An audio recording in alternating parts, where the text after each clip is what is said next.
Hi అండి అందరికీ నమస్తే వెల్కమ్ టు అశ్వినీస్ వండలు ఛానల్। ఈరోజు వీడియోలో ఎర్ర కందిపప్పుతో ఇన్స్టెంట్గా దోశలు ప్రిపేర్ చేసుకుందామండి। ఫస్ట్ అయితే ఒక గిన్నెలోకి ఒక కప్ అంతా ఎర్ర కందిపప్పు తీసుకున్నానండి। దీంట్లోకి నీళ్లు వేసి 2-3 సార్లు పప్పును బాగా కడిగేద్దామండి।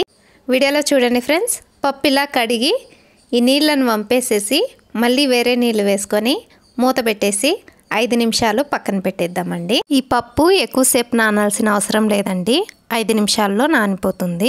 5 నిమిషాల తర్వాత ఈ పప్పుని మిక్సీ జార్లోకి వేసుకొని దీంట్లోకి కావాల్సినన్ని నీళ్లు వేసుకొని మిగిలిండే నీళ్ళన్నీ పక్కన తీసుకుందామండి। ఇప్పుడు ఈ పప్పులోకే 1 ఇంచు అల్లము స్కిన్ రిమూవ్ చేసి సన్నగా కట్ చేసి వేసిండానండి।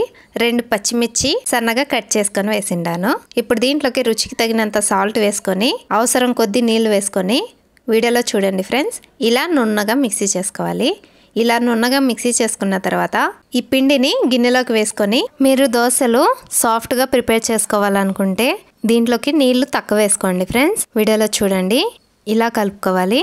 ఇప్పుడు దీంట్లోకి రుచికి తగినంత సాల్ట్ వేసి దీన్ని ఒకసారి బాగా కలిపేద్దామండి।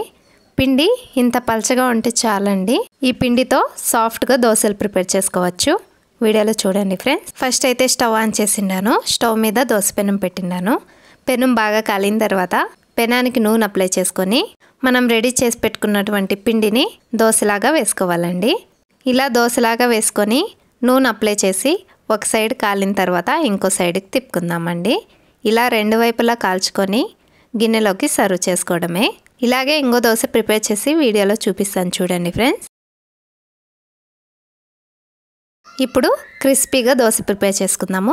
క్రిస్పీగా దోశ ప్రిపేర్ చేసుకునే దానికి ఈ పిండిలోకే ఎక్కువ నీళ్ళు వేసుకొని పిండి వీడియోలో చూడండి ఫ్రెండ్స్, ఇంత పలచగా చేసుకొని అదే పెనంలో పలచగా వీడియోలో చూడండి ఫ్రెండ్స్ ఇలా దోశలాగా వేసుకోవాలి।